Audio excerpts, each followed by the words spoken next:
اور وہ تو مینوئل ہے, آٹومیٹک نہیں ہے, وہاں تو باقاعدہ فوجیں بھیجی جاتی ہیں, بٹھایا جاتا ہے. اندر کا سسٹم اللہ نے بنا کے سافٹ ویئر ڈال دیے ہیں, آٹومیٹکلی کام کر رہے ہیں, پتہ ہی نہیں چلتا. ادھر سے فلاں چھینکا, اس کے جراثیم گئے, ادھر سے ہماری باڈی نے اس کو باہر نکال دیا یا مار دیا, جان سے مار دیا اس کو. ایسا خاندانی سسٹم اللہ نے بنایا ہے. اور یہ بھی عجیب بات میں آپ کو بتاؤں, دیکھو آپ نے دیکھا ہوگا کچھ لوگ بہت اچھا کھاتے ہیں, شکل پھر بھی اچھی نہیں ہوتی, معذرت کے ساتھ ہیں, کیا خیال ہے؟ کچھ بہت خراب کھا رہے ہوتے ہیں, پھر بھی بہت بال بڑے گھنے ہوں گے, ان کے چمک رہے ہوں گے. یہ بھی اس لیے کہ ہماری باڈی آٹومیٹک سسٹم ہے اس کا, وہ مینوئل نہیں ہے. بالوں میں گندھک ہوتی ہے, سلفر ہوتا ہے, تو اب آپ نے بالوں کو خوبصورت بنانا ہے. فش میں ہوتا ہے نا یہ, تو فش آپ نے کھانا شروع کی, کیا سب کے بال خوبصورت ہو جاتے ہیں؟ تھوڑا سا فرق پڑے گا, زیادہ نہیں پڑتا. اور ایک آدمی ہے جو کریلے کھا رہا ہے صبح شام, بال اس کے, وجہ کیا ہے؟ یہ بھی اللہ نے باڈی میں نا آٹومیٹک سسٹم لگایا ہوا ہے کہ اللہ نے اس کو خوبصورت بنایا ہے, تو اس کی خوبصورتی کو مینٹین رکھنے کے لیے جن جن چیزوں کی ضرورت ہے, اور جہاں ضرورت ہے, روٹی جب ہم کھائیں گے تو باڈی وہ تمام چیزیں وہاں سے کھینچ کے اپنی اپنی جگہ پر اپنے ڈپارٹمنٹ میں خود بخود پہنچا دے گی. سمجھ رہے ہیں؟ وہ خالی روٹی پہ ہی بہت اچھے سیٹ ہوئے ہوتے ہیں, ٹھیک ہے نا. اور ایک آدمی مچھلی کھا کھا کے, مچھلی کے کیپسول کھا کھا کے پھر بھی گنجا ہے, وہ بال خوبصورت تو دور کی بات, اگ ہی نہیں رہے. فرق پڑتا ہے گولیاں کھانے سے, لیکن زیادہ نہیں پڑتا.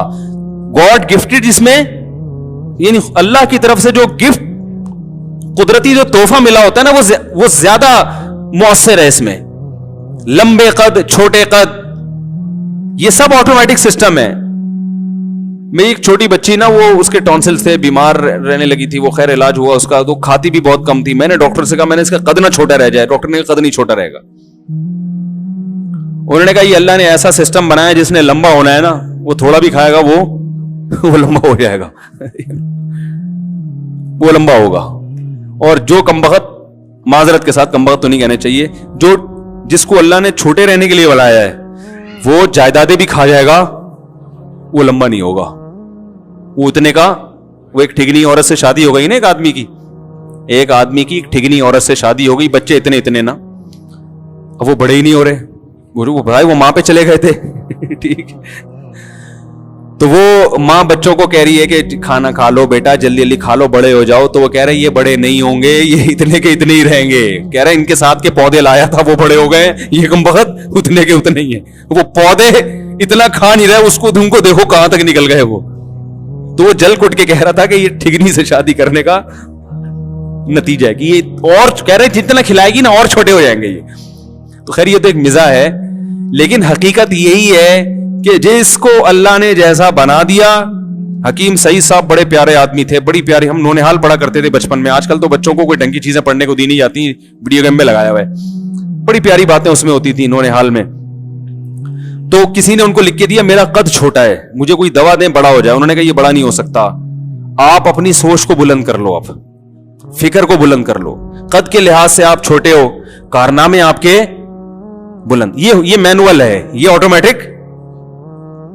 تو کام ایسے کرو کہ چھوٹے قد کے باوجود لوگ آپ کی عزت کریں. بولے چھوٹا قد ہے, کام اس کے بڑے بڑے. عبداللہ ابن مسعود رضی اللہ تعالیٰ عنہ کا چھوٹا قد تھا, اور پنڈلیاں چھوٹی چھوٹی پتلی پتلی پنڈلیاں تھی. دبلے بھی بہت تھے, قد کے چھوٹے بھی بہت تھے. نبی صلی اللہ علیہ وسلم اپنے ازار کو نا آدھی پنڈلی تک رکھا کرتے تھے. عبداللہ بن مسعود تھوڑا نیچے رکھتے تھے, ٹخنوں سے اوپر, مگر پنڈلی چھپاتے تھے. کسی نے کہا نبی صلی اللہ علیہ وسلم تو پنڈلیاں کھولا کرتے. انہوں نے کہا میری پنڈلیاں اتنی پتلی پتلی ہیں, مجھے کھولتے ہوئے شرم آتی ہے. قد بھی چھوٹا اور دولے بھی. اور حضرت عمر بڑے قد کے تھے, بڑی پرسنالٹی تھی. لیکن عبداللہ بن مسعود جب مدینہ منورہ آتے, حضرت عمر استقبال میں کھڑے ہو جاتے, سینے سے لگاتے, فرماتے ہیں کنیفن ملئ علما, چھوٹا سا آدمی ہے, علم سے بھرا ہوا ہے. علم لمبوں سے زیادہ ہے, یعنی لمبے میں تو کیپیسٹی زیادہ ہوتی ہے نا, اس میں زیادہ علم آ سکتا ہے. کہا کہ علم لمبوں سے زیادہ کس میں ہے, ان میں. تو بڑا احترام کیا کرتے تھے. اور اہل کوفہ سے کہتے حضرت عمر کہ میں نے اپنے آپ پر تم کو ترجیح دے کر یہ بندہ تمہارے پاس بھیجا ہے. یعنی ایسے صاحب علم کی مجھے ضرورت تھی مگر میں تمہارے لیے قربانی دے رہا ہوں کہ جس کو میرا دل چاہتا ہے اپنے پاس رکھو وہ میں تمہیں دے رہا ہوں, یہ میں قربانی دے رہا ہوں. کتنے چھوٹا حضرت بلال حبشی کو دیکھ لو, سیاہ رنگ تھا, موٹے ہونٹ تھے, لیکن آج جب ان کا نام زبان پہ آتا ہے کیسی محبت دل میں پیدا ہوتی ہے. تو کارنامے کیا تھے؟ سفید تھے. سمجھ میں نہیں آ رہی بات؟ تو اللہ تعالیٰ نے ہمارے جسم کو بنایا ہے آٹومیٹک. لمبے بال ہیں تو وہ ہوں گے, وہ خود بخود ہماری باڈی جب ہم کھانا کھائیں گے ادھر سے جو جو چیزیں اس نے نکالنی ہے نا وہ نکول کے اپنی جگہ ٹھکانے لگا کے خود ہی فٹ کر رہی ہوتی ہے. لہذا ان چیزوں میں نا جو قدرتی چیزیں ہیں ان میں زیادہ کاٹ چھانٹ کی کوشش نہ کیا کریں. یہ زیادہ تھوڑے بہت ہو سکتا ہے بال گر رہے ہوں بیماری سے, وہ کھا لیں آپ, کیا ہے یار وہ سربیکسی تھوڑی دن تک کھا لی, وہ تھوڑا سا کور کر لے گی لیکن زیادہ نہیں کرے گی. لوگ 40 سال کے بعد کوشش کر رہے ہیں کہ بال سفید نہ ہو, وہ بھائی نہیں ہے, تھوڑے دن تک چلو کچھ مچھلیاں زیادہ کھا لیں تو کچھ دن تک تو ہو جائے گا, پھر ہو جائیں گے. وہی فطرت سے لڑنے کی کوشش مت کرو, یہ تو قدرت کی طرف سے ہوگا. ڈاکٹروں کے سفید ہو جاتے ہیں بال, دیکھو آپ جس ڈاکٹر کے پاس آپ جا رہے ہو نا میرے بال کالے کر دو, وہ خود سر اتار کے دیکھو تو کالا کولا لگا کے بیٹھا ہوا ہوگا, وہ تو ٹوپی اتار کے سر اتار کے نہیں. تو اللہ میں یہ عرض کر رہا ہوں دیکھو کہ مینوئل گاڑی کا سسٹم کم پیچیدہ ہوتا ہے, آٹومیٹک کا زیادہ. تو ہم کہتے ہیں یہ تو خود سے بن ہی نہیں سکتی. انسان کی باڈی آٹومیٹک ہے, ہمارے زخم خود بھرتے ہیں. کیا خیال ہے؟ زخم ہو جائے آپ علاج نہ بھی کرائیں خود ہی فیلنگ شروع, ہیلنگ بھی اور فیلنگ بھی خود بخود شروع ہو جاتی ہے نا, خود بخود زخم. بچوں کی صبح شام کتنی چوٹیں لگتی ہیں. ایسے واقعات بھی آئے ہیں, ایک صاحب زخمی ہوئے, ان کے یہاں سے نا ایکسیڈنٹ میں ادھر سے دماغ کا تھوڑا سا حصہ نکل آیا, بھیجا نکل آیا. ڈاکٹروں نے کہا مر جائے گا, اور پیرالائز بھی ہو گئے. اللہ کی قدرت, کچھ دنوں کے بعد دماغ نے اپنی ڈینٹنگ پینٹنگ کا کام خود ہی شروع کیا.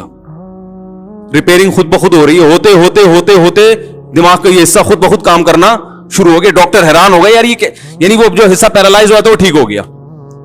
باڈی نا خود بخود اپنے آپ کو ریپیئر کرنے میں بالکل ہی کچومر نہ نکلا ہو. اب ظاہر ہے انگلیاں کٹ کے ادھر چلی گئی, وہ ریپیئر ہو کے تھوڑی فٹ ہو جائیں گی.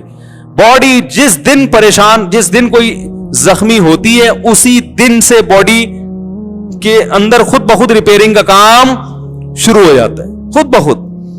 تو کیسا اللہ کا نظام ہے. بچہ پیدا ہوتا ہے ماں کی چھاتیوں میں آٹومیٹک دودھ آ جاتا ہے. تو بھائی یہ خود سے نہیں ہو سکتا. کیا خیال ہے بھائی؟ یہ خود بخود نہیں ہو سکتا, یہ ناممکن ہے. کوئی ہے بنانے والا, اور وہ بنانے والا ہم سے خطاب صرف قرآن میں کرتا ہے.